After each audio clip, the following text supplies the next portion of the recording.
Avec la sortie du chapitre 1065 de One Piece, on apprend énormément de choses. Tout d'abord, on apprend que Vegapunk a repris les travaux, a repris la technologie qui existait avant lui. La technologie de l'ancien royaume, tout ce qu'il a pu créer, en réalité a existé avant lui. Alors cela m'amène à me poser plusieurs questions. S'il a réussi à reproduire un fruit du démon artificiel, cela signifie que les fruits du démon étaient l'apanage de l'ancien royaume. Alors, on pourrait se demander, est-ce que c'est l'ancien royaume qui a amené les fruits du démon sur Terre? Selon ma théorie, les habitants de l'ancien royaume sont une race extraterrestre qui a apporté avec elle les fruits du démon. Un peu comme Superman qui est venu sur Terre. Et souvenez-vous que Superman avait une faiblesse, la kryptonite. Et pour moi, l'ancien royaume avait une faiblesse, l'eau. Cette ressource naturelle qui n'existait pas sur leur planète de base. Alors c'est pour cette raison qu'ils ont perdu. Je pense qu'il y a eu un déluge qui a englouti l'ancien royaume. Et vu que l'eau de mer était leur faiblesse, alors le gouvernement mondial a trouvé un moyen d'engloutir ce royaume et de le faire disparaître. Dans ce chapitre 1065, on a découvert énormément de choses. On a vu le séraphin de Jinbe, on a vu des anciens robots, on a appris aussi que Shaka et Dragon étaient en train de discuter. Ils étaient en train de discuter de choses très importantes. Et c'est sur cela que je vais me focaliser. Qu'est-ce que Dragon et Vegapunk ont pu se dire? Et qu'est-ce que Dragon est en train de préparer? Parce que là je sais que Dragon, il est temps pour lui de bouger. Car premièrement, Sabo a subi une attaque à l'Elupicia. Et ensuite, il y a Vegapunk qui est en danger. Donc, il est temps de découvrir la puissance incommensurable des révolutionnaires. Après Shanks qui a bougé tout récemment, il est temps que Dragon entre en scène. Et je pense avoir trouvé la façon dont Dragon va réussir à démonter le gouvernement mondial, va réussir à faire un coup de force. Alors, est-ce que vous êtes prêts? Avant toute chose, je vous invite à mettre un gros pouce bleu pour me soutenir et surtout à vous abonner pour rejoindre la flotte, car cette flotte elle est en train de s'agrandir. Et merci beaucoup car je sais que vous êtes présents. N'oubliez surtout pas aussi de mettre un commentaire, car je lis tous les commentaires afin que l'on puisse discuter. Si vous êtes d'accord sur certains points, si vous avez des éléments de réponse, si vous avez des théories, c'est le moment de le mettre en commentaire. Donc si vous êtes prêts, prenez vos bassines d'azote et vos bouteilles de vodka, prenez vos popcorn, mettez le volume à fond et on se retrouve à la première page.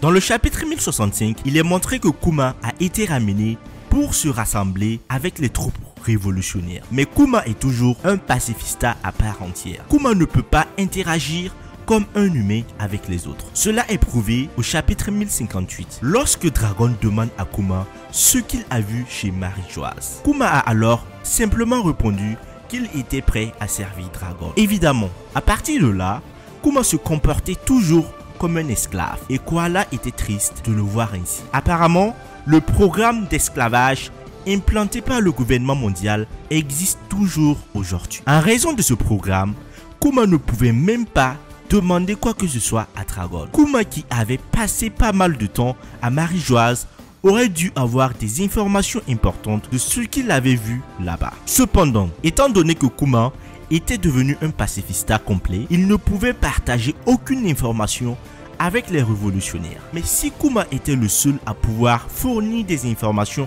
importantes à Dragon, alors les troupes révolutionnaires seraient certainement grandement aidées. Dans une guerre, il est très important de savoir des choses sur l'ennemi. Les forces révolutionnaires veulent renverser les Tenryubito, ce qui signifie qu'elles doivent se battre contre le gouvernement mondial. Des informations sur les Tenryubito et le gouvernement mondial seraient extrêmement utiles, mais Kuma est incapable de les fournir. Au chapitre 1064, le docteur Vegapunk a contacté Dragon via un Dendenmushi. Peut-être que l'une des choses dont le docteur Vegapunk discutera est la mémoire de Kuma. Dragon prévoit de restaurer la mémoire et l'esprit de Kuma en premier, puis de passer à la recherche de Sabo. Il est également possible que Dragon veuille que les révolutionnaires fassent les deux choses en même temps. Alors, comment je vois les choses? Je pense que les révolutionnaires vont se diviser en deux groupes. Une première partie amènera Kuma chez le docteur Vegapunk, tandis que l'autre partie des forces révolutionnaires sera chargée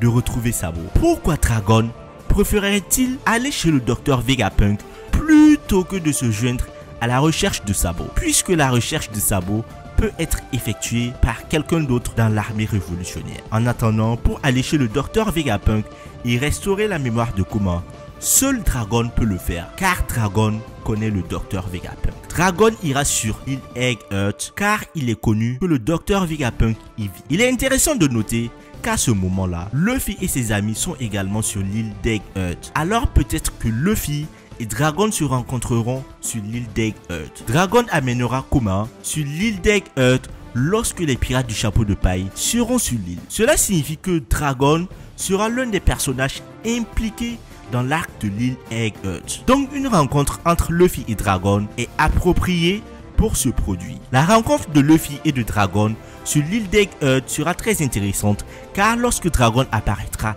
devant les pirates du chapeau de paille, Nico Robin dira que cette personne est le père de Luffy. Tous ceux qui étaient présents seront immédiatement surpris. Luffy est l'un des grands noms de l'océan en ce moment. Luffy est devenu un Yonko à la place de Kaido. D'autre part, Dragon a aussi un grand nom. Il est le chef de l'armée révolutionnaire et la personne la plus recherchée au monde. Bien sûr, le père et le fils sont tous deux de grandes personnes. Peut-être que cette rencontre sera le début de l'alliance entre Luffy et Dragon. Et bien sûr, c'est aussi sur les conseils de Nico Robin. Dragon va aussi certainement parler de Sabo. Alors Luffy devient inquiet et il va accepter une alliance avec les révolutionnaires. Luffy veut aider son père à retrouver Sabo. Et au final, Luffy et Dragon s'entraideront dans la guerre contre le gouvernement mondial. Ainsi les amis, on aura une guerre finale entre le gouvernement mondial, les révolutionnaires et l'équipage au chapeau de paille. Ça sera démentiel et incroyable. Je pense que Eiichiro Oda est en train d'amener petit à petit le combat final vers la gloire et la liberté de plusieurs peuples. Donc les amis, j'en ai fini avec ce résumé du chapitre 1065 et une petite théorie que j'ai pu placer. Dites-moi ce que vous pensez, donnez une note à ce chapitre et surtout mettez un gros pouce bleu si vous avez aimé la vidéo et abonnez-vous massivement pour rejoindre la flotte. Portez-vous bien et on se retrouve très bientôt pour le chapitre 1066, car il n'y aura pas de pause la semaine prochaine. Prenez soin de vous. Peace.